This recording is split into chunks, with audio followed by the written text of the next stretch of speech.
Welcome then to our first ever attempt at a podcast.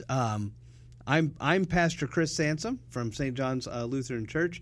Hopefully, if you're listening to this, you might know me, or you should know me, I guess, maybe, yeah. Anyway, and then Casey Doremus is joining me. Now, hold on just one second. Yes. I always call you Doremus. Is that actually how you pronounce your name? That is correct, actually. Really? Yeah. Because I remember when we were interviewing you way back in the day, I think I kept calling you Doremus. That's a lot of people say that, yeah. Yeah. It's a very weird name, and we found out that it's French. Okay. And we're not French. So so I don't know. It's a strange looking name. It's very hard to understand. But yeah, it is Doremus. Okay. Some people say Doremus, and that's fine. I've never. All right. Well, as you can tell, he is our praise band leader. Leads us in music and worship at our 1045, our contemporary service. And we're going to start this out. We don't quite know what to do with this yet. We have a few ideas that we're going to be running through. Hopefully, it'll find something that we can do that's fun and exciting and accessible. But yeah, that's kind of what we're going to do. So we're going to kind of go through it, and we're going to kind of see how this goes. And we'll accept some feedback. You can always email me at pastor.chris@stjsp.org. That's my church account, and you can certainly email me if you have any thoughts, suggestions, and what have you. But without further ado, I figured we'd just kind of move on, and we'll start. I think we're going to start our podcast, whatever, with kind of current events. Yeah. And I wanted to kind of do this on purpose because a lot of times we separate this. We have this idea of separation of church and state.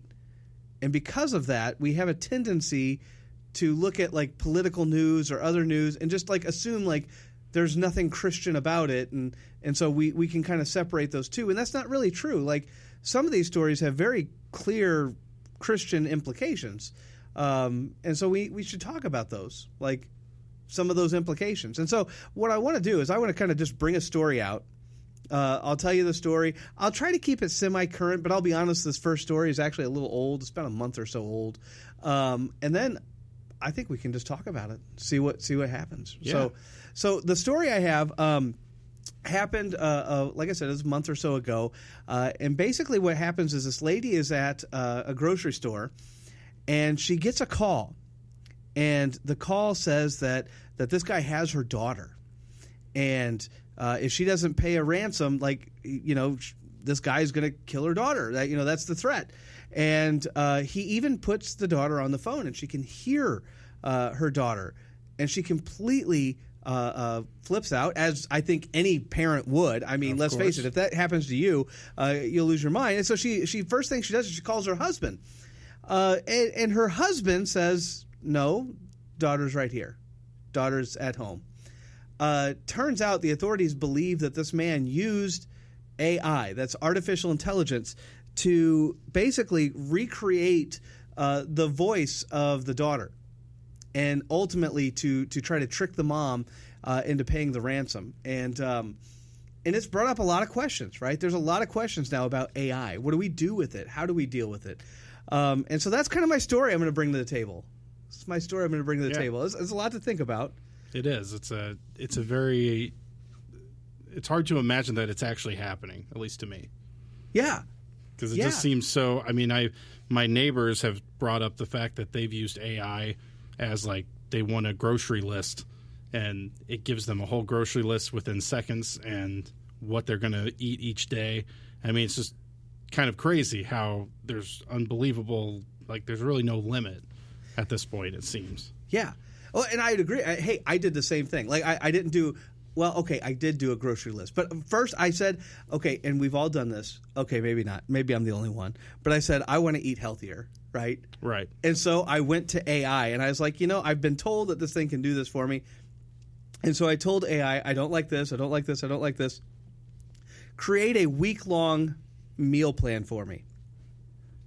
Now, it did take a few seconds, a lot longer than just a couple seconds, but still faster than I could have done. And it did. It spelled it all out. And then I asked it to make a shopping list based on that, and it did. It made a shopping list of all the things. Again, it took a little while, And I will say this, because I used Chat GPT, but I also used Bard, which is the Google one, and I used that one as well. And yeah, it was like completely different. But like Chat GPT seemed to have a hard time tracking exactly. It seemed to forget that I don't like tofu. It kept trying to put tofu into my dinner, and I'm like, I'm just not a tofu person. Yeah. Like I'm not anti-tofu. If you like tofu, that's all good. It's just not me, right? Right. If it tastes good, I'll eat it. But if it doesn't taste good, I can't do that. Absolutely. And I don't like tofu. I just don't. I've tried so hard to like tofu, but there is no doubt that but again, kind of coming back around, there is something a little creepy about this whole AI thing. Very creepy, yeah. And how, I guess, as Christians, obviously, faking a voice or doing this or doing that, obviously, like that's just heinous evil, and that's something that we're against, But we'd be against the guy if he wrote a ransom note, right? I mean, right. Who cares about that? That both of them are evil, and so there's that. But it does kind of bring up this whole idea of AI, which is just everywhere right now. What do we do with that? I've been asked by some people, like, will the computers develop souls? And, can they be saved? And all these kind of weird things that kind of come out of that. And so that's kind of why I brought the story up. So yeah.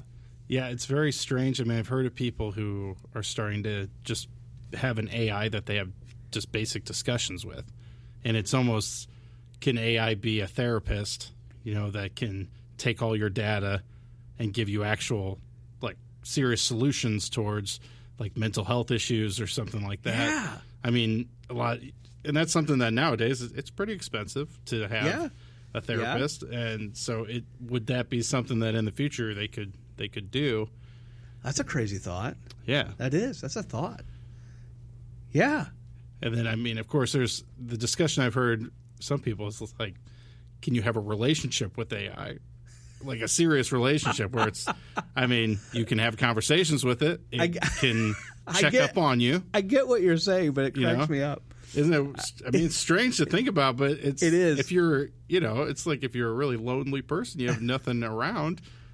Can you sit there and have discussions about, tofu with AI? Have the discussion about tofu, or the fact that it fails to keep taking it out of my it keeps adding tofu. Right. And one AI bot might be like, yeah, that's ridiculous, man. And the other one might just keep putting it in. I think as a good Christian, though, one of the things to handle some of these questions is we got to know a little bit more about AI. And I think that's where a lot of confusion comes in, is people don't understand necessarily what AI is. And so I'm gonna take at least a brief moment here to kind of explain AI. Now, before I go any further, I know how this goes. I'm going to put it in really simplistic terms, and somebody's going to come along. Somebody who doesn't know me from Adam is going to find this podcast, and they're going to say, he's not right. That's not how it is. Right. And it's like, because he's thinking of some overly complex thing. But I'd like to. I actually did a term paper back in the day. Man, that's back in the day. And the term paper was, can AI ever truly be a real thing? And the short answer to that is not really. And here's why. And here's the way I try to explain it as best I can to people. If you have, like, say, a simplistic computer code, and that computer code understands that when it sees a certain Japanese symbol, that it displays a certain English word. Now, it's very simplistic, right? But it sees this symbol, it realizes that symbol's there, and so it displays an English word. A translation thing is what I'm talking about, basically. And so if you take that, basically, if we ask the question, can AI, artificial intelligence, like true intelligence, ever be a real thing? What we're suggesting is that AI bot actually understands that symbol means the same thing as that word. And that's just not accurate. It doesn't actually know that. What it knows is that when it sees that symbol, it displays this other symbol, which happens to be a word in English. Right. It doesn't actually understand any of the words. Now, you take that simple concept and you begin to expand on it. That's really, really simple. And you add complexity upon complexity upon complexity onto the coding.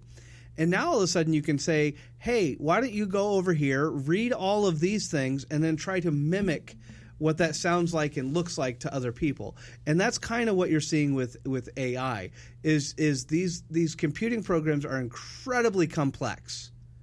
But what they're doing is they're scouring through the internet. They're looking at all these different things, and as they read through them, they're kind of trying to mimic some of the language cues. And so it's really tricky because it looks and seems like it's a real person or individual, but it's not. It's simply mimicking that style, and it's advanced enough to where it can do that, which is also why it sometimes gets stuff wrong. Right. Yeah. And I forget what was it. I don't know if do you remember that? They did an interview with the AI. No, I haven't seen that. Okay. There's this one guy who does this interview with this AI, and I forget, for the life of me, people, I don't remember. If you find it, you guys can, I don't know, send it to me. But anyway, basically the guy does an interview with an AI, and this was real early on with ChatGPT, and basically the AI started to get increasingly hostile towards the interviewer. Really? Yeah, and the reason it got hostile was because it basically landed into a comment section of like Facebook. And anybody who's ever been on Facebook knows just how awful some of those places are. Well, this AI chatbot looked into those comments, and it began to mimic that language. Oh, wow. And the language was hostile, so it was hostile. Of course, accusing it of doing some heinous things, and said all this kind of stuff about how he was such a bad journalist and yada, yada, yada. And again, I can't remember exactly what it did, but it's like it got hostile. So, well, have you ever seen, to speaking of translating language and stuff, like there's people on YouTube who will do a song, they'll send it through like German, and then they'll send it through Italian, and then they'll bring it back around to English, and it makes no sense at all. Yeah. Because language, it is, I can't remember what the term is, but in college, like I took this sociology class where they talked about your brain can only comprehend what your language allows you to understand. Because there's some languages that a word maybe means a lot. It's a lot more complex than maybe English is much more simple in a lot of ways. Yeah. I'm not going to go too far into that because I'm not an expert in that. But it's interesting to think that, like, AI bots, how their thoughts can be twisted. Or thoughts is probably a relative term. I get what you're but saying, it can be twisted because it's just hard to process through different languages and different information. Yeah. Oh man, yeah, and see that's always funny because like I do a little, obviously I know some languages, but I use Duolingo sometimes, like the language learning app for your smartphone. But anyway, and I've been doing a lot of modern Hebrew, and I even did some other ones here and there. But the funniest one that always comes up is potato, because in English it's just potato, right? Right. But in like. And I know it's in Hebrew, and I thought it was in German too, but I could be wrong about that. I can't remember the one in German. But in Hebrew, potato is dirt apple. So it's it makes kind of sense. Like you're like, oh yeah, dirt apple. That makes sense. But at the same time, it's like, oh, okay. It's interesting because then I think, do they, like, our image in our head is so like a dirt apple? It's gross. Like yeah. But to them, is that word just potato? It's just potato. They don't think of it. It's so strange. So strange. Well, you got to think about like when we use our expressions or our idioms, like, go fly a kite or something like that. Like, right. What they're thinking, like, what, are you out of your mind? Brings back the old Amelia Bedelia books, I don't know. Yes. Do you remember those? Yeah, where she takes everything literal. Takes everything very literally. All right, go fly a kite. Yeah. Oh, man. Which, mind you, is every middle schooler's process of trying to get out of an argument. Is you say, like, sit down, and they sit on the floor, and then you go, no, sit in your chair. Like, you didn't say sit in my chair. You're like, oh gosh, they're trying to get you with logic. Look at the strength of my logic. Yeah. You're not wrong. It's wrong the truth. But I wanted to talk about some aspect of the Lutheran faith, This is a Lutheran podcast from a Lutheran church. So for what it's worth, that's where we're at. Mm-hmm. And I was really thinking about this, and actually, I'll be honest with you. This question has come up a few times recently, and I can't remember the context of why. I don't think there's anything real significant that brought it up, but it has. And then also today, I was leading the Bible study for the Epiphany ladies. Mm-hmm. And I was like, this is what I'm going to do. And so I did it. And then I was like, so now it's been on my mind like all day. Like I've been like, I got to do this now. And I wanted to talk about saints. Okay, yeah. I think so. So here's the thing, because I get this question all the time. Like, I'll bring up, oh, that's such and such. That's a saint day, right? And then people will go, that's Catholic. We don't do that. It's like, well, no, yeah, we do. Yeah. So I wanted to take just a brief moment anyway to kind of at least tackle this as a topic, because I mean, and this is a question for you, right? Because you're coming in from a non-Lutheran perspective. Yes. If I start talking about saints' days, do you think of like that's really Catholic?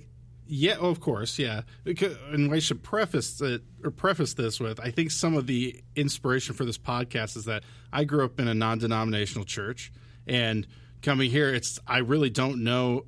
The tradition in my church was to not have traditions. Like that's a literal quote that we don't do traditions. We don't have anything. So every time it's like, it's fifth Sunday since Pentecost. I'm like, you guys have a lot of names for Sundays. And saints is another thing that we never talked about saints. I think the most they might have every once in a while said like Saint Mary, in reference to like Jesus's mother, which I could even get wrong there. I don't know, because we never, we didn't pray to saints or anything. But is that for Lutheran faith? Do you guys pray to saints? Because isn't that very Catholic to pray to saints? See, and this is a great question because the answer is no, we don't pray to saints. And in fact, that's one of the ways that this thing kind of gets wrong. And this is one of the things, again, I was explaining earlier today, and I'm not going to be talking and saying that I'm a Catholic theologian. I'm not. But trying to put the best construction on it. Can you say what is a Catholic theologian exactly? Oh, good call. Sorry, I don't know. So a theologian in general, the actual word theologian simply means words of God. Basically, somebody who studies God and who basically spends their time studying God. So all of us that take the time to open our Bibles, read it, and actually think about it are theologians. Okay.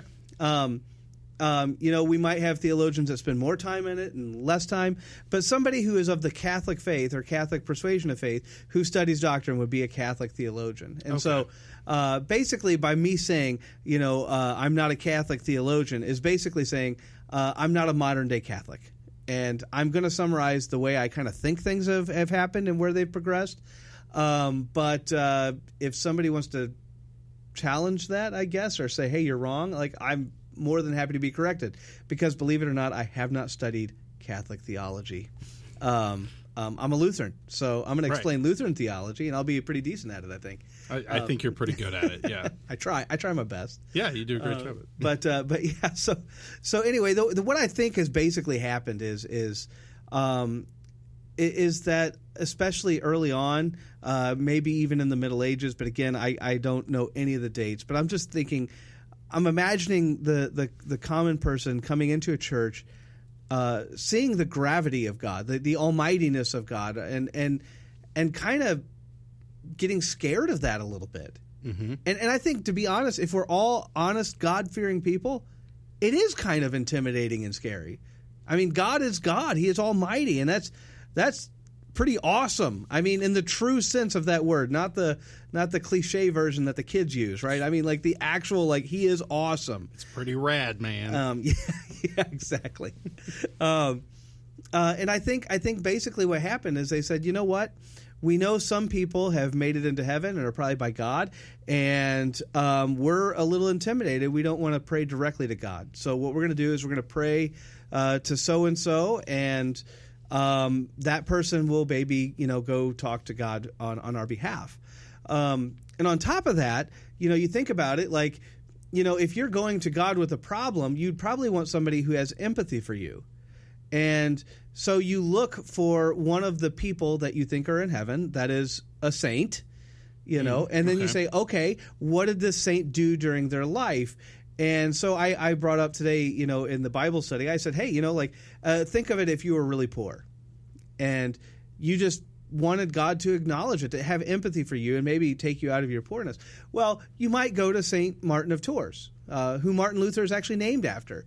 St. Martin of Tours saw a man on the street who was not clothed, and he ripped his tunic in half and gave it to him. Oh, wow. He had empathy for this man who had nothing. And he saw him, and he realized how poor he was, and so he ripped the tunic in half. And there's even more to that story, too. Like he had paid half for the tunic, and the military had paid half, and so he said, I'm giving him my half kind of thing. So, there's all this kind of other stuff that goes with it. But, I mean, think about it. You'd say, well, if I'm really poor and I'm trying to pray to God, I want somebody who has empathy for me. St. Martin of Tours has shown empathy to people that were poor. I'm going to pray to him. Okay. And that way I can take that to him, and he'll take it to God, and he'll be very empathetic to my cause kind of thing. Now, again, I might be getting this all wrong. I mean, some great Catholic theologian can come in and correct me. But I think that's the general gist of it. They're not praying to the saints because they think they're gods or something. You're right. Okay. They're not. It's funny because we oftentimes say, well, this is idolatry. Well, they're not technically thinking that these saints are gods. Right. They're praying to them out of kind of what I would think is kind of a twisted form of reverence. Right. So that's kind of where that goes. I think Mary is kind of in her own category, but maybe I'll study up on that one and get back to you on that one. But that's not the way Lutherans look at saints at all. Right. Yeah. Okay. Yeah. So there you go. You got your kind of Catholic understanding, and then you got the Lutheran one, and Lutherans kind of look at saints as people who have lived out their lives of faith, and they've kind of, dare I say, become champions of faith. Now, that doesn't mean that they weren't sinners. Everybody's sinner. The only non-sinful human being is Jesus, right? Who lives and reigns with his Father in heaven. Like, these people that we're talking about, they're all sinners, every single one of them. And if you dig deep enough into any of them, you will find some of that sin. I mean, you just will. I mean, St. Augustine, one of my favorites, had a concubine for like 14 years, and was actually a person who attacked Christianity until he finally converted. And so it's like, this man was not necessarily your like, oh yeah, I want to live just like him. No, he converted when he was older. Like he was in his mid to late 30s, if not 40s. I can't remember the exact date, but I mean, so but the saints are those that have lived a life that has somehow shown their faith, and a lot of times have died for the faith. They clung on to their faith to such a degree through the work of the Spirit that whenever death came, they said, I'd rather die than lose my faith. And many of them died. Right. And in fact, that's when we traditionally commemorate them, is on their death day. It's not their birthday. It's not just a random day. It's when they died, which is always funny because, when you commemorate, for instance, St. Valentine, yeah, you're celebrating that he died. So There you go. It's romantic. Light some candles. Is that just because we have to feel depressed? Or yeah. We have to always, go the depressing always route want to feel every depressed. time? No. That's actually a good question, too. I don't know why we commemorate them on their death days, so that'd be something for me to look up that I just don't know. Right. But yeah, I mean, so that's saints. And I always say, like, look, people tend to follow their heroes, right? They just do. So if your hero is a fictional character, you'll take on some of the morals of that fictional character. So Superman, Spider-Man, or whatever, yada, yada, yada. If you want a real-life hero, then we got to go around, and who are you going to pick? I know a lot of adults champion politicians.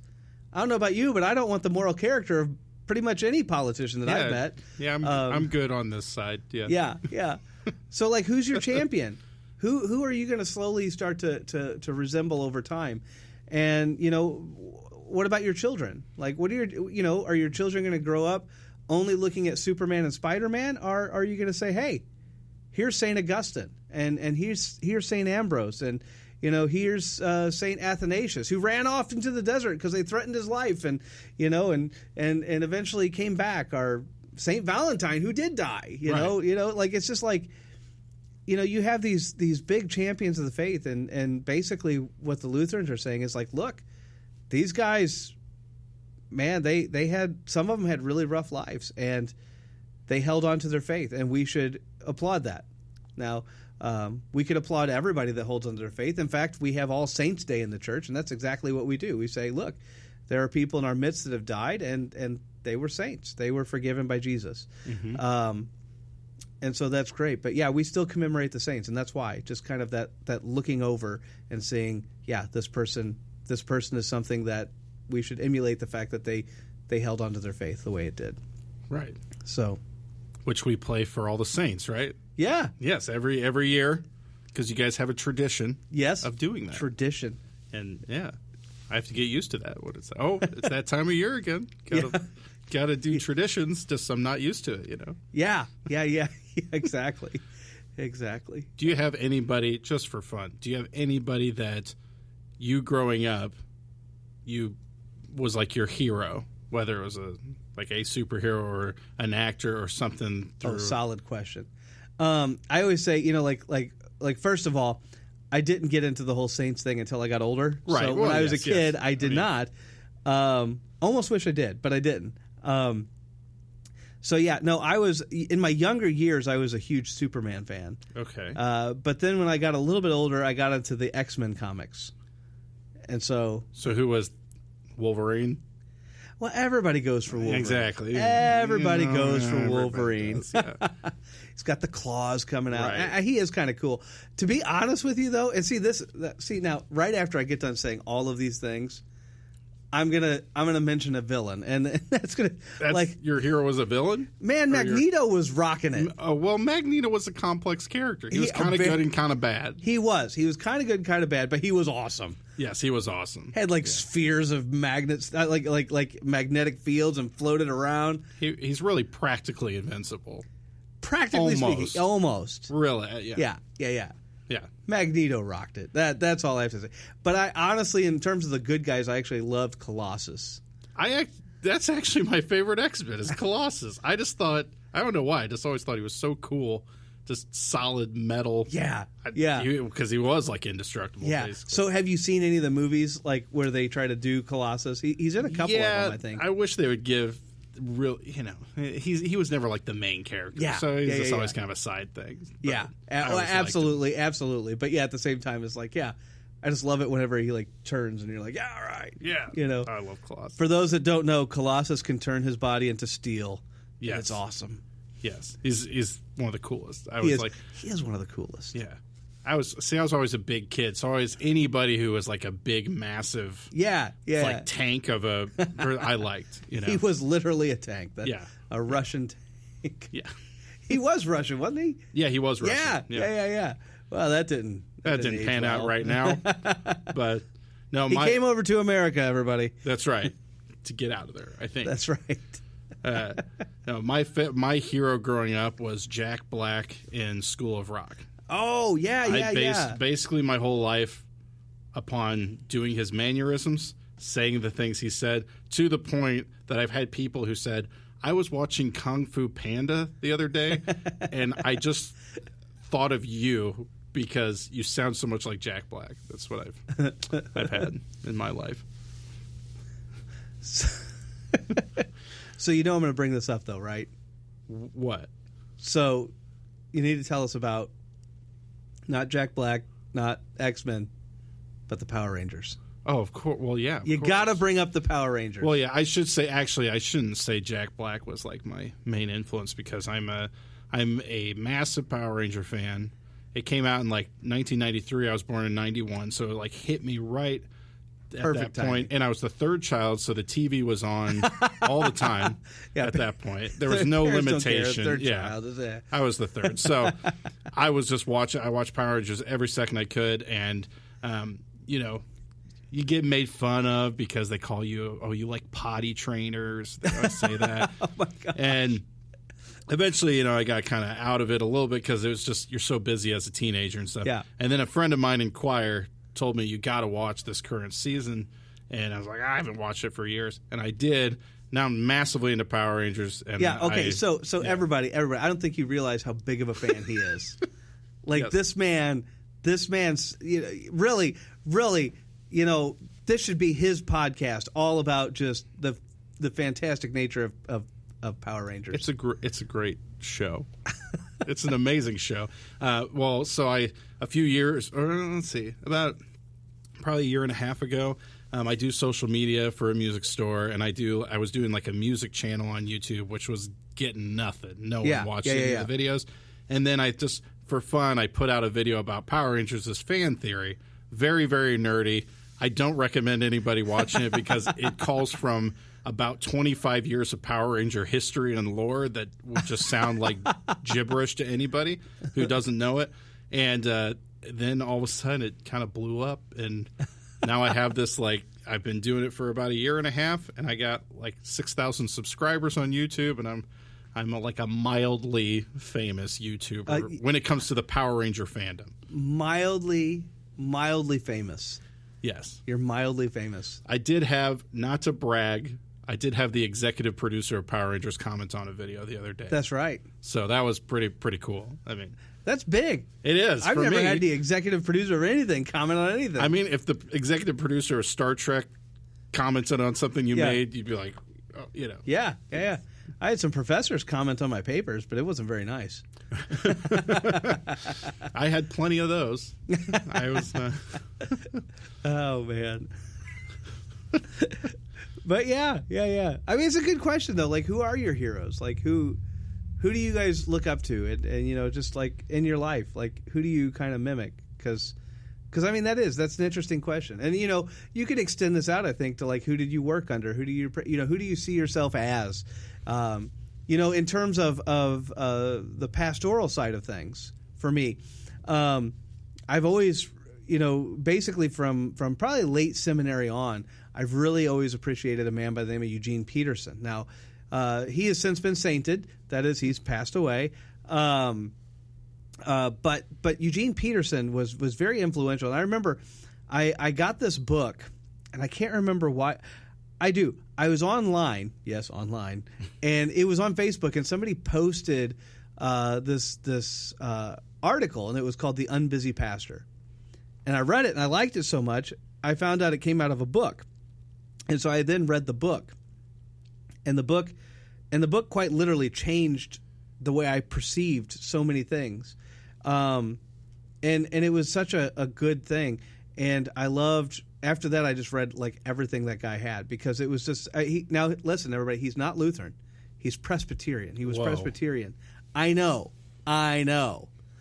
So I disagreed with him on some theological things. But that being said, Eugene Peterson was very, very influential in a lot of different areas.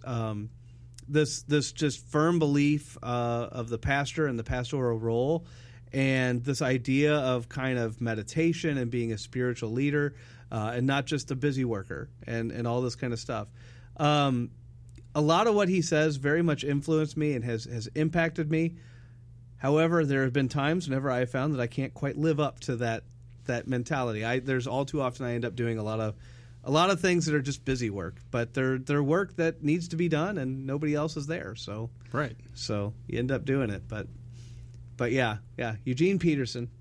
It's called the Contemplative Pastor is the name of the book. But man, just a lot of different things he's written over the years has been excellent. Yeah. So. Yeah, I've had. It makes me think a lot. There was a guy when I worked at a concert venue right out of college. Yeah. They hired this booking agent who was actually a guy who had been retired from the music industry for a really long time. And his name was Denny DeBourbon, and I only worked with him for 6 months, but he was so, like, he showed me such kindness when I had bosses who were really mean to me, and he constantly encouraged me that you're a really smart young person, you can do, like, you're going to do better things than any of these people, and he was so, and that's something that always makes me think, as a Christian, am I that person to other people? I don't know if I am. I try to be. I try to be uplifting to other people, but I mean, that guy really, in 6 months, he made a gigantic impact on me. And, Yeah. He had since we talked about Catholic. Yeah. So he grew up and went to a Catholic school, and he had this story about a friend of his who they lived right next to the church. And this friend came up to the door or to his window in the middle of the night and said, "Let's go. I'm going to go break in, and we're going to steal all the wine." And he's like, "I don't think that's a good idea." So he's sitting there having this like 5-minute conversation. His friend was obviously under some sort of influence already. And he said, all of a sudden you hear a third voice, and it was his dad from another window going, "Yeah, guys, I don't think that's a good idea." It's just the funniest thing that he didn't choose to yell at them. He just chose to like join in like one of the guys. Guys, I don't think we should do that. I don't know, that always cracks me up to this day. It was great. He said his friend decided to break into the church, and the whole time he was doing it, there was a cop car in the parking lot just sitting there. And he watched the kid break in, and then he watched the kid throw the bottles out the window, and then try to climb down the window and fell into a bush. And then the cop got out of the car and picked him up. He saw the whole entire thing. But oh man, that's good with him. Yeah. Oh, that's too funny. That's too funny.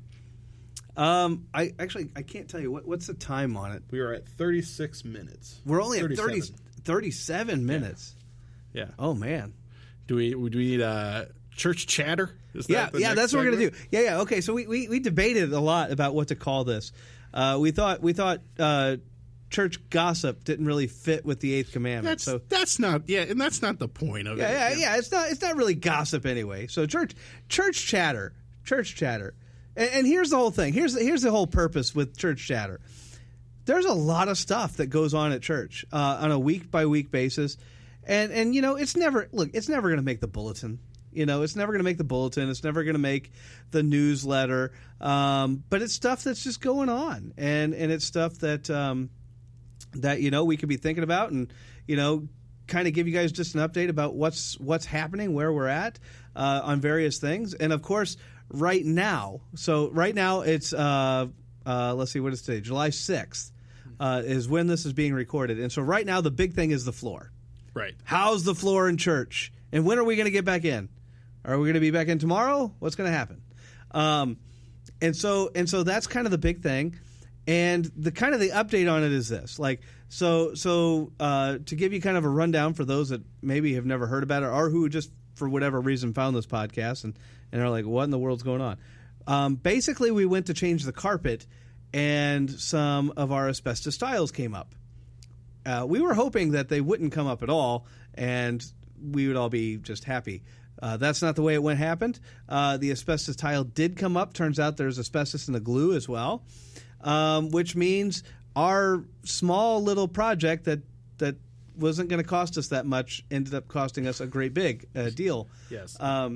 We are fortunate. We are blessed as a church. We had the finances to kind of handle this to a certain degree. I mean, obviously, we also have great members that have also willing to chip in and support, and that's kind of where this came from. But yeah, so we have gotten rid of all the asbestos. It's gone.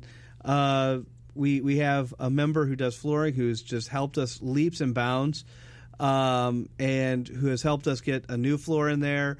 The carpet has been laid. The new like the wood grain has kind of been pushed down there. And then they're starting to get the pews in. But of course, we were also refinishing the pews, and so that's not all done yet. So they are finishing up and they're finalizing the carpet, but they had to move a few pews because they have to adjust the carpet just a little bit. From the other side of things, I still need to get the sound system hooked up. Well, it's a big project. I don't want to talk about it. But I will say, I mean, we went in there the other day for Wednesday. Because Wednesday service, a smaller service, and the refinished pews. When they started doing that project, I mean, it's been a while now. Yeah, that they started that. I thought, they look okay. That looks nice, I guess. Yeah. And then when I saw like all the ones in there currently are finished, I think. Yeah. Right. Yeah. And with the new flooring, oh man, it really looks beautiful. Yeah. Boy, it really looks sharp. Really looks sharp. So yeah, the flooring is done. The carpet is done. They decided to get professional cleaners in there. They got that done. They decided to get a fresh coat of paint on the sanctuary because when else are you going to have this? And I get it. And so they have all that done. It's just a matter of kind of reconstructing it. But then there's another part of it too, and that part is that we had to move everything out of the way. So just everything. And now as we kind of look at some of this everything that's all over the place, we're kind of beginning to realize that maybe it doesn't need to go back. Look, everybody, I know you're probably like me, and you're just like, well, I might use this one day, and so you save it, and it's like that's what we did as a church as a whole, and so we have a lot of stuff that I can promise you we will never use again, ever, ever, but yet we've held on to it for all these decades. Like before we tore everything down, how long you've been here? 8 and a half. In October, it'll be 9 years. Yeah. So we had a discussion one time about this in-ear monitor system, which is so when I'm playing or whoever's playing, if they use this, they can like put headphones on and they can hear themselves. That way they just can hear. Now, that was something that Pastor Kevin had years ago. And so we pulled out this old box because, maybe we'll use it someday. Yes. And we get it all out and we're like, where's the receiver, which is a box that basically like grabs the radio signal. Yeah. It was still hooked up on the sound system. And every single Sunday, it's lit up, ready to go like it's being used. And we didn't realize that for like 8.5 years. Yeah. It's been up there this whole time, like ready to go. And we haven't even touched it. Yeah. Like 6 years, 7 years been up there. Yeah. So yeah. So absolutely. We have stuff like that. So we have stuff that we need to use that we're not using, and then we have other stuff that I mean, look, we have some microphone setups that look like they're straight out of like the 60s. Yeah. And I mean, hey, that's awesome. But we're never going to hook those back up. In fact, I'm pretty certain we don't have the cables to hook those back up. Yeah. If we wanted to. So I mean, it's just some of that stuff that we just need to cycle through and figure it out. I mean, who knows? Maybe somebody will come along and say, no, we got to save all of it. I don't know. I don't want to be that guy. I don't want to be that guy making that call. But yeah, so we have that going on, and that's obviously the big thing. Just last night, we did our first. No, it's never going to happen again because the pews aren't. We did a camp in. We did a camp in. Right. And we had like 16 youth show up. It was quite a big deal. And they set up tents in the sanctuary, kind of in the place where there's no pews, and it was awesome. It was just awesome. They struggled to get to sleep at 2 a.m., but I'm sure they did. Yeah, they really fought that one. I felt kind of like a curmudgeon, I'm like right. You're the old fogey. I am. I'm like, just let me go to bed. You guys have to go to sleep. And yes, I made them go to sleep before I even dared go to bed because you know what? I was 13 once, and don't trust them as far as you could throw them, kind of thing. Oh man, it was a great time though. We started out, we had a bonfire, and it was just so much fun. And then we all came inside. A lot of the kids played games. I got to cook and do a lot of other things, but lots of fun. They kind of had their own like little tournament, and then the most fun of the evening for me anyway was watching them all try to set up tents because they did not know how to set up tents, and it was kind of funny. It was kind of hilarious. No, we don't have any Boy Scouts or any Eagle Scouts. Apparently, they use different tents in the Boy Scouts. Do they? I don't know. They just use a stick and a tarp. Right? Yeah. No, it was awesome. But you know what? All the kids figured it out, and it was great. And they slept in their tents. Well, most of them slept in tents. Some of them slept, just in sleeping bags or whatever. It was really a lot of fun. Like I said, can't really ever do it again because the pews are going in and we won't have the space. But that's okay. So yeah, we've been doing like youth events and stuff throughout the summer, about every other Wednesday or so, depending on various schedules. We're hoping to have a lock-in at some point. That'll probably be on a Friday. I would say I'm looking forward to that, but right now, since I'm still tired from last night, you're in a daze. Yeah, okay. Right. I can't say I'm really looking forward to that yet. So yeah, that's some of the stuff going on, of course. And then, yeah, I mean, look, hey, we've gotten some rain. That's been a huge, huge blessing. That's big news at this church. Let's be honest. Yes, absolutely. We got a lot of farmers, and it was very dry. I've never seen a drought that went on this long. Yeah, it was a long time. It was super long. So yeah, so real happy, really happy. My garden does not look good. The rain came and the weeds grew. I was hoping my plants would grow, but they did a little bit. But the weeds, they really took off. Yeah, I've been very inspired by all the farmers because they talked a lot about irrigation. Yep. And so I've been watering my lawn a lot because they just every Sunday they're like, oh man, I was out there changing another tire. And I'm like, I'm going to turn on my sprinkler today. Yeah. So my grass is looking pretty good thanks to all the farmers of Sand Prairie. Yeah, talking about irrigation. Yeah. Absolutely. Oh, man. Yeah. That's a big job for them. That's a huge job for them. I've been able to ride along a few times and see kind of some of the stuff that goes into it, but I haven't even scratched the surface. Yeah. So it's just such a big job. But yeah. Let me think. What else is going on over at church? I'm trying to think. Like that's a huge thing. So we're still having services at Good Shepherd at the 8 a.m. and then the drive-in service at the 10:45. Right. So, and we're doing our Wednesday services too. We are. We're still doing our Wednesday services at 5:30. That's just kind of carrying on. And actually, to be honest with you, that's been a lot of fun. Even though they are outdoor services. I mean, this past Wednesday it was not, but it's been really fun having everybody kind of grab their lawn chairs and just kind of sit out there, and it's not a big crowd. I mean, look, I know everybody wants to see a huge crowd. We'd all love to see a huge crowd. But there really is something about having a small crowd where you can really just kind of relate to everybody and talk to everybody. So that's been, to be honest, that's just been a lot of fun for me. Personally, I think inside jokes are starting to form. Yeah, exactly. We're really finding our groove with that group of people. Exactly. So yeah, no, everything on that front's been good. Our new secretary, her name is Mitzi Cross. She has been doing awesome. I mean, I can't even begin. She's just picking up the mantle that Deb laid, and you know what? Deb had some huge shoes, and Mitzi is just doing awesome. So just a lot of stuff going on. Yeah. A lot of stuff going on. When people get back in the church, it's going to be very beautiful. Yeah, it's going to be gorgeous. They're not going to know what to do with themselves. Yeah, not going to know what to do with themselves. So now we get to the time of the podcast where really I think I'm out of stuff to talk about, but I don't really have a sign off. Like, you got to think of a signature sign off, you know. Yeah, what was Burgundy's like? Have a great day, San Diego. Like, you know. Yeah.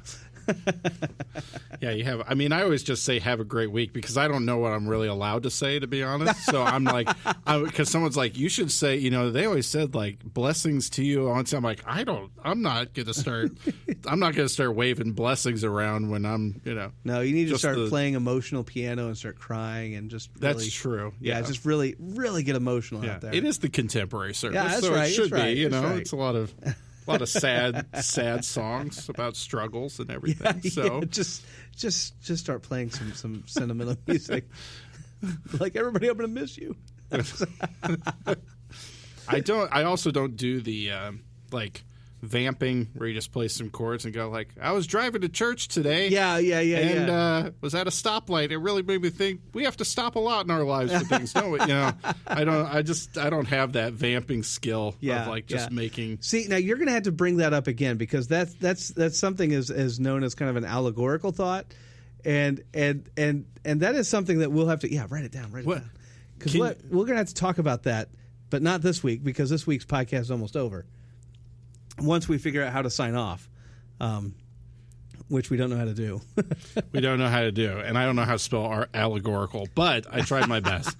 You did awesome. Because you'll have to explain what that means to probably, myself. Yeah. I like to say this podcast is sort of like I'm definitely that kid in the class who will ask a question that other kids are going to be like, "What are you, an idiot?" And then there's going to be like 6 other kids who are like, "I don't know that either." Yeah, you know? yeah, But that's they don't want to exactly say right. it. They just didn't want to ask the question, Right? But And I'm more than okay with asking the question because I've been pretty used to being that person in my life. So that person.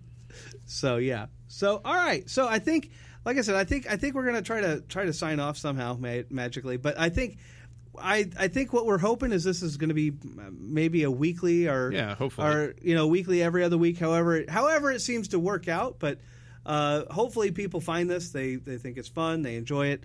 Whatever. We're always open for improvement. But yeah. I think that's good. So God's blessings to everybody out there. And I guess I hope we'll see you soon at church. All right. Bye.